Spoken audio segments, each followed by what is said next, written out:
The guest for today is Jordan Stump. Jordan Stump has translated many authors into English from French, including Marie Redonnet, Eric Chevillard, and Honoré de Balzac. His translation of Jardin the Plant by Claude Simon won the French-American Foundation Translation Prize, and he was named a Chevalier in the Order of Arts and Letters for his work by the French government in 2006. He teaches at the University of Nebraska, Lincoln. His English language translations of works by Marie NDiaye have been nominated for the International Booker Prize twice. Ladivine was longlisted for the prize in 2016 and The Witch was longlisted in 2026. When you were young, you were deeply involved in music.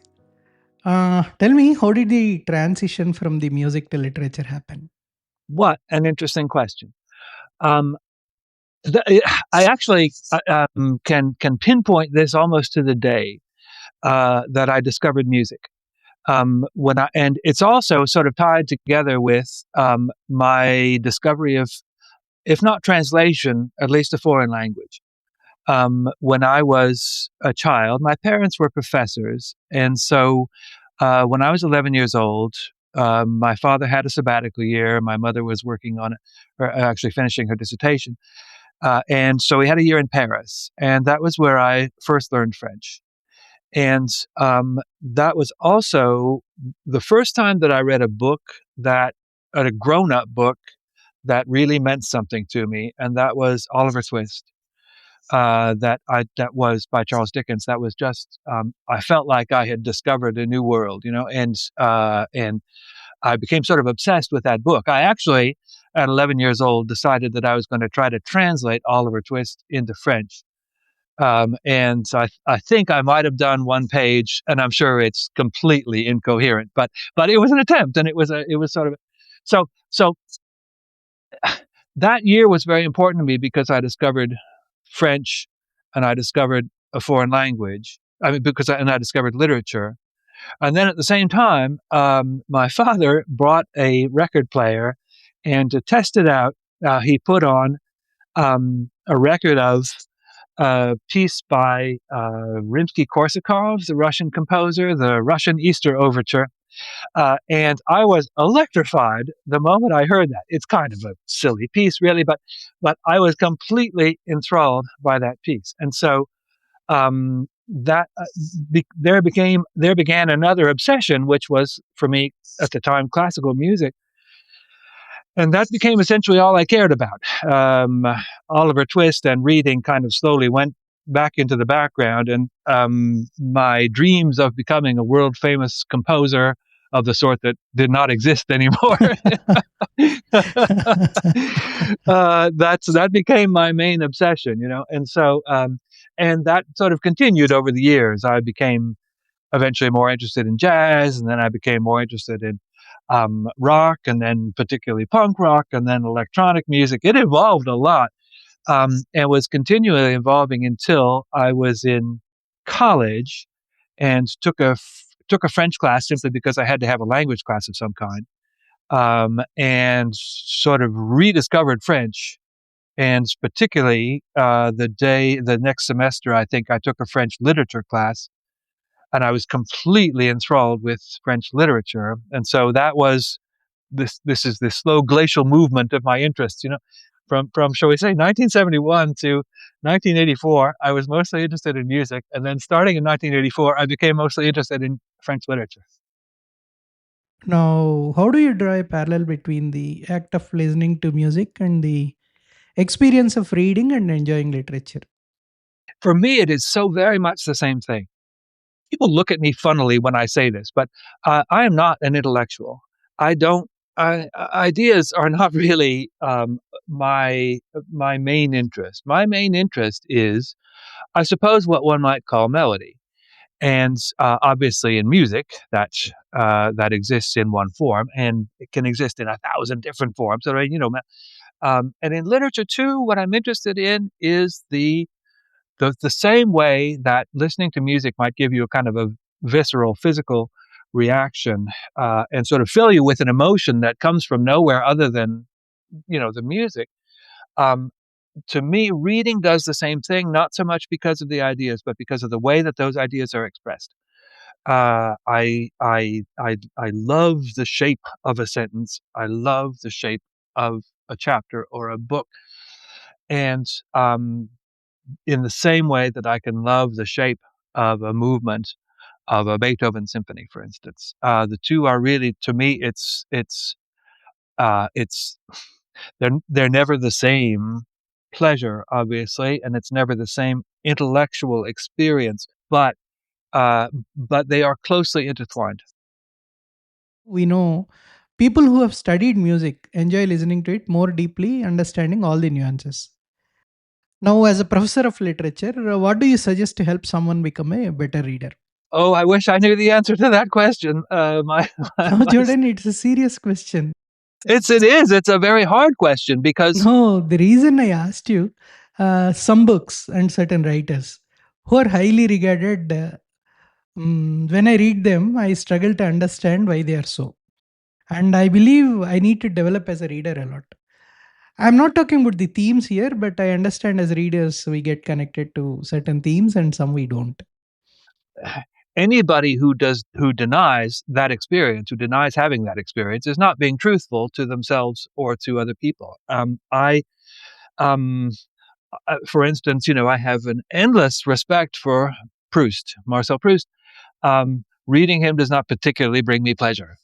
And I know that for many people that would be incomprehensible. And similarly, there are things that bring me great pleasure. Books that I translate, for instance, that I look on, sites where people review the books that they're reading, and people say these things about them, and I say, what? How are you not seeing what I'm seeing, and how the hell are you seeing what you're seeing? It doesn't make sense. So there is a way in which, obviously literature is a shared experience. We're all reading the same words, presumably. But that shared experience is something that we're all looking at from a direction that is ours and can be trained to see other people's directions, but it's still essentially ours, And so it's I completely share your feeling that sometimes you pick up a book and it simply doesn't do anything for you, and who knows what subjective reasons are behind that. In the same way that one might like, a certain kind of food and not another, and it's nothing that can be explained. It's just the nature of the human soul and mind. How to teach someone to read, that is very hard. And I guess I would say increasingly, I think of this in my own translation. The thing that is most necessary is time, and that is the hardest thing to get. For me in translating, time to revise over and over and over and over again. That's where the translation comes from, not from me. It's from all those layers of all those readings. Similarly, in reading, in order to, if you can simply find the time and emptiness, silence, outer silence, and inner silence, to actually be able to enter into the sentences without distraction and without interruption, that's the essential beginning. And the next thing is making connections, noticing similarities. This is like this. This is like that. This has to do with this. That is a thing that can be learned. That is a thing that can be trained. Time and the freeing of the mind from all of the junk that usually occupies it. That's much harder. Right. Nice. Now, I go back to that interview on YouTube. You said dishwashing.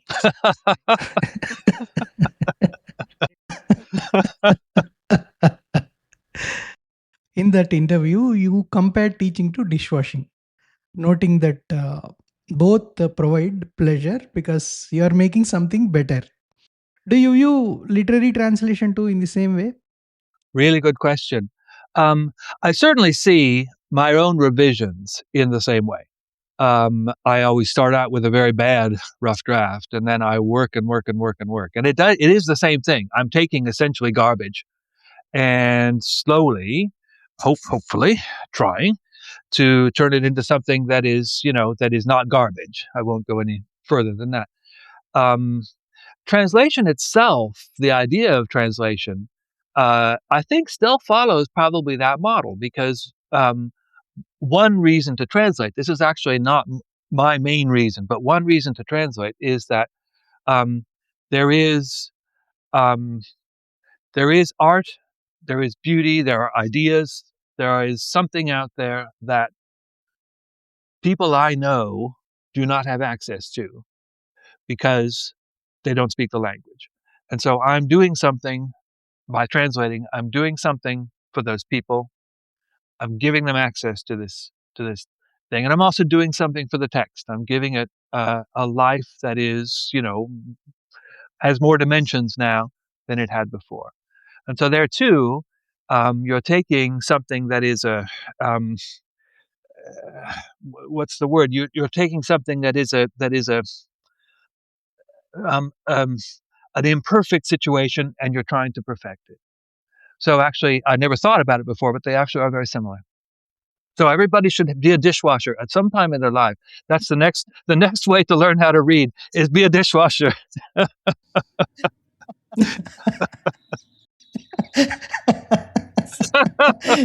No, you admitted it. I didn't say that you are a dishwasher once. I didn't want to say that in this interview, but anyway, you admitted it. Fair enough. I'm proud of it. I'm proud of my past. I do a bit of translation, and I find that during the editing process, I occasionally skip over sentences or miss them entirely. Oh, isn't that funny? I miss sentences all the time. Strangest thing. Yeah. And I understand you found a way to beat it. Yes, this was. I don't know quite how I happened onto this, but I think that I was translating a book that is not very linear, which is a novel by Claude Simon called Le Jardin des Plantes. And so I guess I felt freer to think of it as a series of sections, this section, that section, and I don't have to so much think of it as going from beginning to end. That was the first book that I tried this with. Translate, just pick a page. I'm sorry, not translate, but revise. Pick a page, revise it, put an X on the top, stick it back in the stack. Pick another page, revise it. So in every page at random, in random order. And the thing about that is, as I thought more about that strange idea of mine, is that a book exists in a lot of different ways. And one of them is indeed that linear experience. And that's very important. That's probably the only real experience the reader will have of it. So that is vitally important that it be something that works in that linear way. From another point of view, a book is a series of sentences. A book is a series of pages. And so it also exists outside of the linear progression.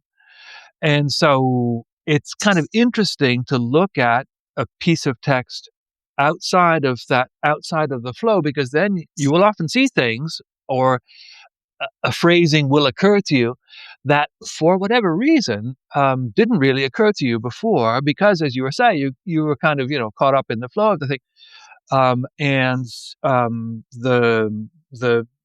Breaking your immersion in the text and your familiarity with the text can make you see it in a different way. And there is another aspect of this, which is that every translator, I would imagine, at least this is something I feel strongly, sometimes there are parts of the book I really like, sometimes there are parts of the book I really don't like, or at least I feel like my translation is very good, or this part I don't feel like my translation is very good. And the temptation when you're revising is to skip over those parts that you feel doubtful about, simply as a kind of a defense mechanism. And so the random order thing doesn't allow you to do that. It says you are looking at this page and you can't you can't get out of it. And if it's a 3-page scene, then you've only got to deal with 1 page of it. So at least that's better, right? But again, the downside of that is that requires time, right? As endless problem of time. But it makes you feel good after a while when you start paging through the manuscript and many more pages are marked than unmarked, and you realize, wow, I've actually done this, and I don't know, it's a kind of a encouraging thing to see. Now, tell me, when do you resort to this random editing after your first draft? First revision is usually linear. And I think that the random, or sometimes simply backwards, I mean, I do that too.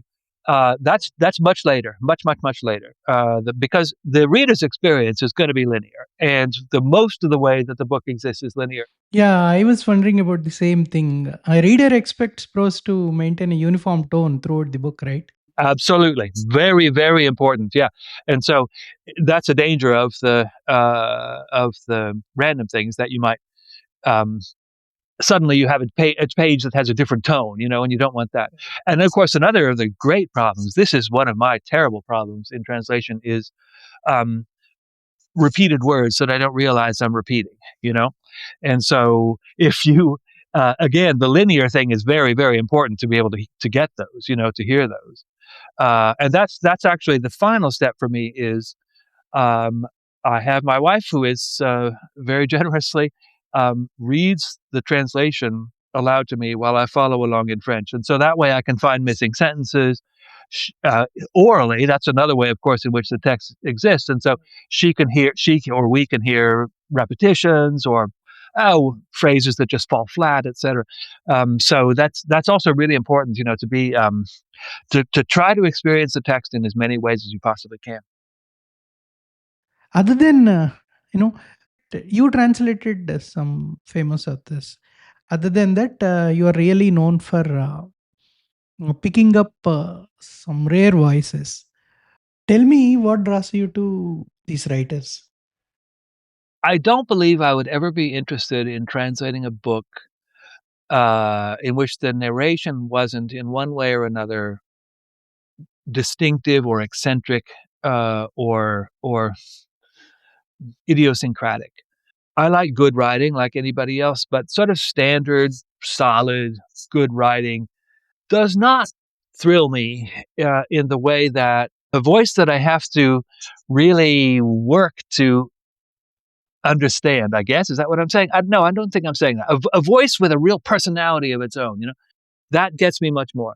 So I always I decide to translate a book because I just pick it up and I start reading it, and suddenly halfway through I realize, wow, this is so beautiful. I want to say this. I want to say this. I don't want to just read it. Reading it isn't enough, and teaching it isn't enough, and writing it isn't enough. I want to say this. I want to get closer to the book than that. And the kind of voice that does that to me, I think, is just by personal quirk, always going to be a voice that's a little off center, a little not the kind of voice that you usually hear.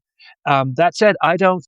Every book that I translate, I think, oh, this is going to be a big bestseller. Everybody's going to love this book. This is good. This is so fantastic. Everybody's going to like it. And often that's not the way it works. People will say, well, this is strange. Why? What is this? What is going on here? So I'm not trying to pick strange books. I just happen to like books that I guess for some people are a little strange. Now we come to Marie NDiaye. You have translated several of her works. Could you tell us about the first time you encountered her writing? When I started out as a professor, that would have been the early 1990s, and there was a kind of writing going on in French that had become that was just beginning, and that people were very excited about. This was the first time that the French novel had kind of remade itself, had kind of rethought what sort of novel it wanted to be since the 1950s, essentially, since the new novel of Honoré. And so those writers were being published by les Éditions de Minuit, the same publishers who published the great new novels of the 1950s. So one of the classic or one of the major avant-garde French publishing houses. But the kind of writing that was coming out was funny, light, very smart, but ironic, and at the same time, well, it was what we would call postmodern, what we came to call postmodern. Um, like Ishnoz, who does detectives, they're detective stories, but they're also comments on, or reflections on the detective stories. So I loved that kind of writing. I just loved it. And I felt like I really understood it. And one of the difficulties of um, studying French in the time that I was studying it is that everybody liked theory. Everybody liked, difficult French, abstruse theory, Derrida, Foucault, etc. And here was a kind of French writing that I could understand and that was, that I liked. And I really thought I could see, what to do with it. So I really loved the Minuit novelists. And then, sometime in the summer of 1993, I found another Minuit novelist, Marie NDiaye, and picked up a book of hers called En Famille. And I was just mystified because this is one of those books, but I'm not sure I understand it. It's a Minuit novel, but it doesn't do what I think Minuit novels are supposed to do. And I don't even know. I'm not even sure what I'm supposed to be getting out of it. And there's this funny writing. And so I was really, at the same time, I was kind of, displeased that I couldn't understand it at the beginning, and also extremely interested. What is going on here? And so she would I started reading her books, and I always had the same reaction. I feel like there's something I'm missing here, and I started teaching her books and began to understand them a little bit better because obviously if you're teaching them, then you, finally, at one point, this would have been 2008 or something like that, I taught a novel of hers called Mon Cœur à l'étroit when it had just come out. I taught it in a graduate class on the contemporary novel. And reading it then, I realized, oh, this is one of those books. This is one of those books that I have to translate. Now I get it. But it took me, so what is that? From 1992 to 2008, that's 16 years to get from first encounter to finally realizing, oh, this is the kind of thing that I like. Okay. I noticed people often describe her writing as oblique, suggesting she creates intentional ambiguity for the reader. So, what are your views on that? Well, I mean, I love that. It's maybe it's that's why it took me 15 years. She does write obliquely. It's you have to, I guess, learn to read her in the same way that you have to learn to read another language. She is not obscure. There are French writers like, and of course, French writing has a tradition of obliqueness that long precedes NDiaye. I mean, that's most of the 20th century, going back to the Surrealists, right? And then Blanchot and Beckett, but you have. I think that there is her voice is so strong, and her universe is so personal that reading one book by her is a step in.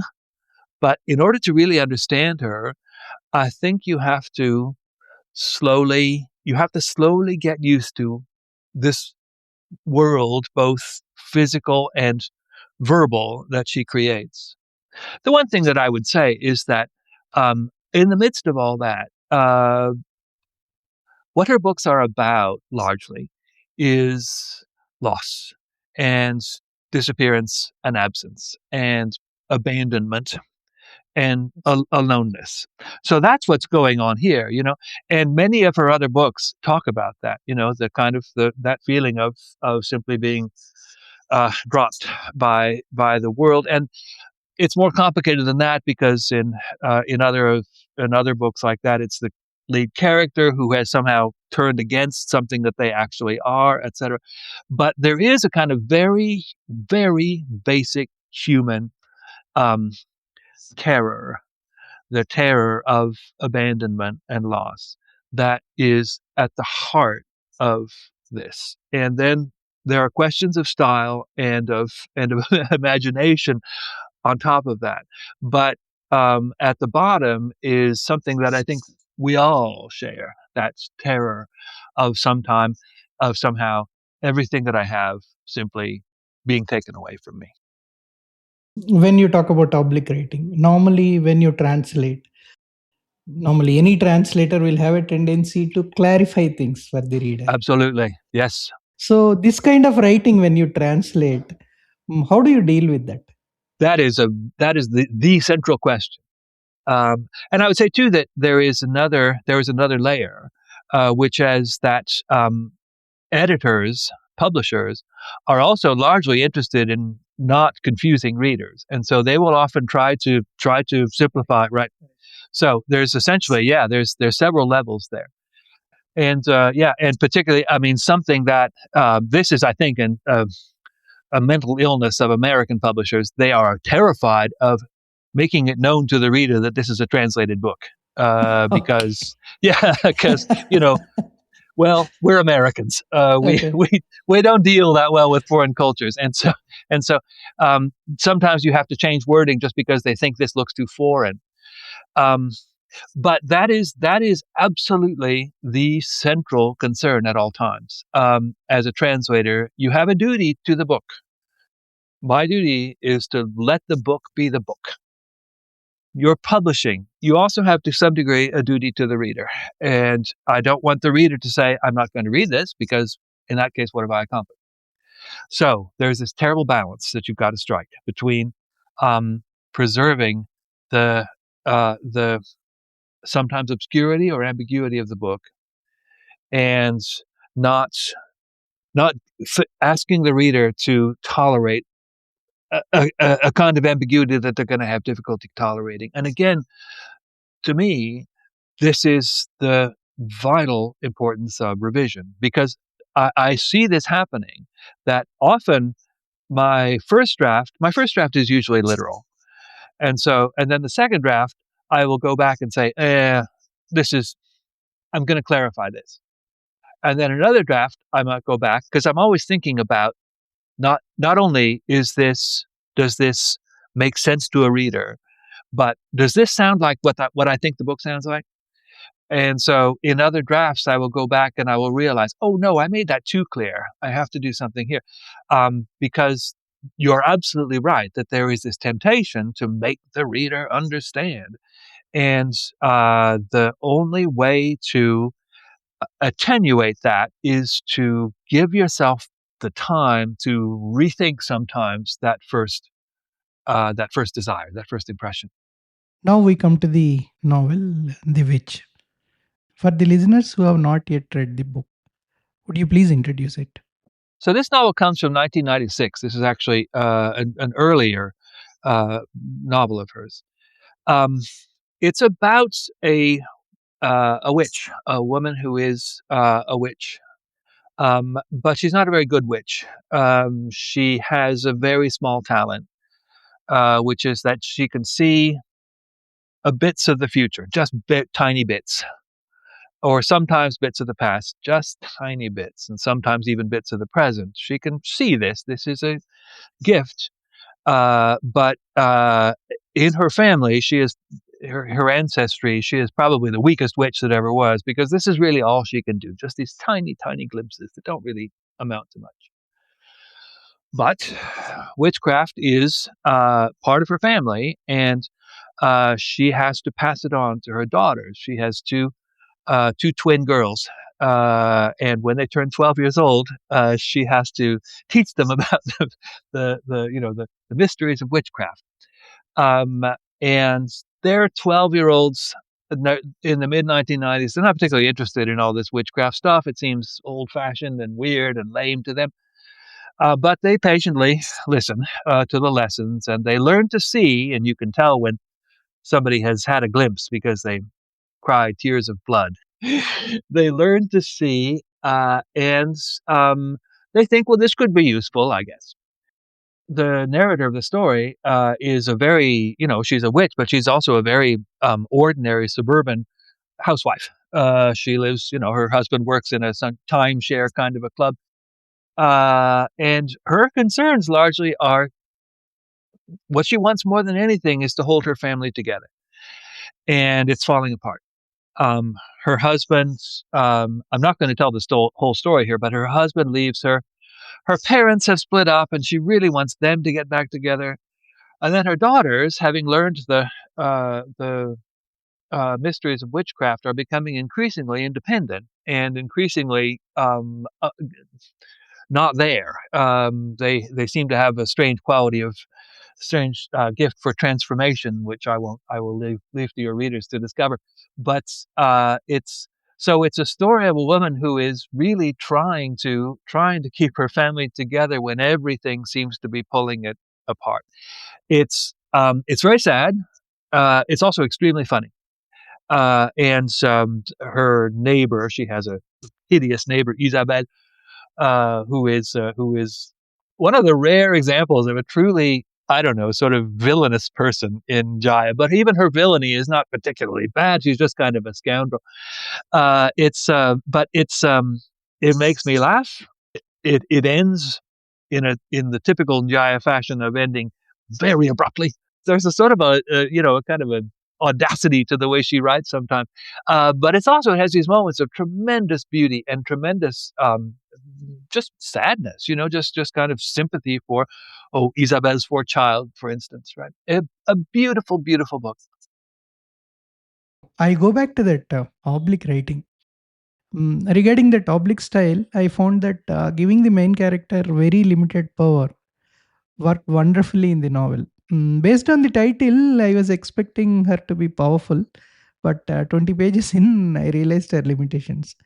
However, there are moments where things happen to her that feel surreal, but making me wonder if I had misread the text.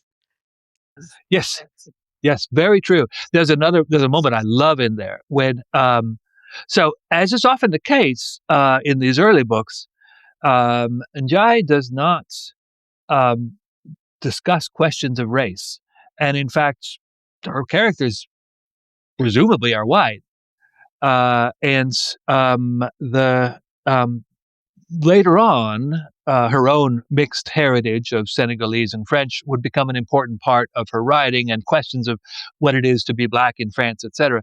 In her early books, not so much. But in this one, there's a very strange moment when the narrator is walking into the city center to do some shopping, and a woman comes out who is clearly foreign in some way, and she says, "Hello, my sister." And Lucy, is the narrator, is just, she doesn't understand. Why is this woman calling me her sister? In what way am I her sister? How does she know I'm her sister? What? And that moment is never explained. Nothing more ever happens to absolutely all there is. And so it's like that mystical experience. It's like that's not a vision, but it's just like this moment of a glimpse of a completely different reality from what one thought the reality was. Yeah, and it just comes and it goes. I think that's so beautiful. Experientially, how do you describe literary translation? It depends on the moment. In the first draft, it's work. It's hard work. It's just putting a sentence down and just keeping your fingers on the keyboard and doing it. It is just kind of a labor at that point. I'm just trying to get the stuff out there. The second draft is generally a time of terrible, terrible depression. That's what I've done is no good. It's no good at all. It's nonsense. It's probably unfixable. I'm never going to be able to do this. I'm not really, I'm a failure. So, that confrontation with because I only translate books I love. And so when you're doing the first draft, you can say, okay, fine. I'm just, second draft, you have to face this hard reality. There is the book, and then there's that. And my book, my little translation is just not the book. And that moment when you realize, oh my God, the work that would have to be undertaken to turn this thing into that is monstrous. And I don't know that I'm capable of it. Drafts after that are moments of patience, I have some time. I just pick up the manuscript. Oh, well, try this, try this, try this. Not thinking of anything big, just looking at little words and just patiently thinking, oh, well, oh. And then sometimes you have these little happy moments like, oh, well, wait a minute, this sentence works much better if I do this. Later revisions are halfway between those moments of dejection and terror when it doesn't start working, and those moments when suddenly you can hear in what you've written something that sounds like, in whatever way, whatever sounds like means, sounds like the original. At some point late in the revisions, there's the time when you start to read through it and you just find yourself, I'm not even correcting. I'm just following. And, oh, this is working. This is working. This is working. That is a moment of such delight. Now, it never ends. There's no point when you can say, okay, good, now it's perfect.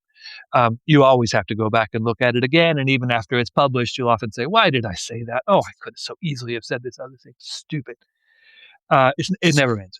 But for me, then, the whole process, I guess, to summarize all that in fewer words, is that it is, once I start, the book is always in my head. It's always in my head. And I think of phrases, an idea of how to do a phrase might just come out of nowhere. It's always in my head.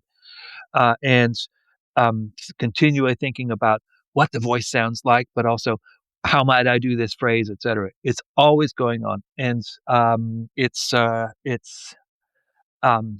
thing that I love about it is the degree to which it just takes you over, and I do other stuff. I teach, I do, I write, I do other stuff. But it's always going on in there. Yeah. And that feeling of being entirely inhabited by this project, I find that really, really, exhilarating. It has happened one time that I finished a book, sent off the manuscript. This was back in the days when you actually sent paper manuscript. So sent off the manuscript. And as I was giving it to the person at the post office, I realized I had tears in my eyes. I can't believe this thing is over now. And I don't get to be inhabited by this book anymore. What's the title of the book? Actually, this is a strange choice. That was The Mysterious Island by Jules Verne. Oh, okay. A kind of an uncharacteristic choice, but a friend of mine who worked at Random House said, "How'd you like to do this?" I thought, well, I've never done a 19th century book. I actually read that book as a child and an abridged version and loved it. So why not? That was my first and last foray into 19th century adventure writing, but I loved it. Now, as a translator, you begin as a reader, and once you really like what you're reading in French, you want to recreate the same experience for an English reader. You want to translate it and get it published. But by the 15th revision, while you're translating, by 10th or 15th revision, your experience is entirely different from that first reading. Now, the question is, how do you ensure the final translation evokes the same first read magic?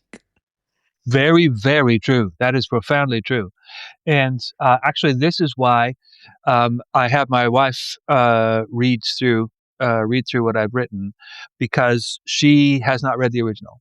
And although she knows French, she doesn't know French as well as I do. And she can't automatically see the French behind the English. So she is my approximation for the kind of reader who hopefully will pick up the book. And so I trust her voice a lot there. If she says, I don't understand what this sentence means, then I really have to think, have I fallen into that trap of myself knowing what the book says? And so I think that what I write is, and that happens a lot. It happens a lot. Oh, that's a major problem in translation. Yes, terrible problem. And sometimes familiarity with your own wording too will make you not see an awkward phrase or just something.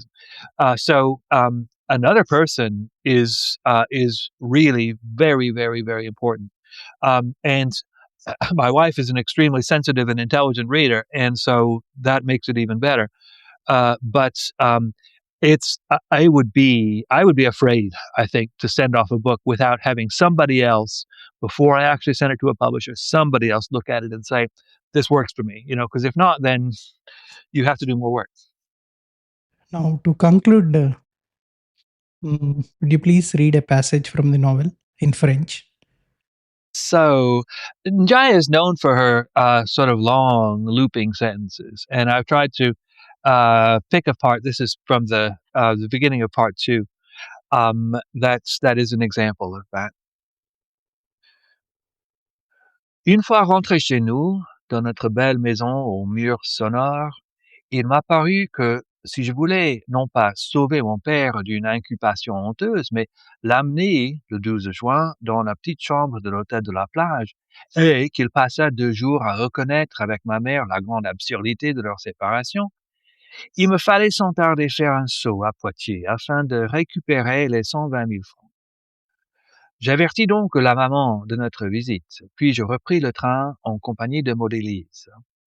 J'avais une forte crainte à la perspective de rencontrer Pierrot, mais je craignais moins de le voir que l'éventualité qu'il refusât de me rendre l'argent ou qu'il en eût gaspillé une bonne partie, enfin que l'argent eût disparu d'une manière ou d'une autre. Je me satisferais très bien, me disais-je, d'une valise tendue dans l'entrebâillement d'une porte, et que Pierrot ne veuille plus que je le voie autrement que par les yeux de mon esprit, me convenait très bien également. Qu'avais-je à faire de Pierrot, me disais-je. Je saurais toujours où il se trouvait, et les filles mieux que moi encore. Je redoutais simplement qu'il entrave ou ne ruine mon projet de raccommodement, de réparation d'une grave erreur, car je n'attendais maintenant rien d'autre de la vie. Je ne demandais rien à l'existence que le succès de cette entreprise.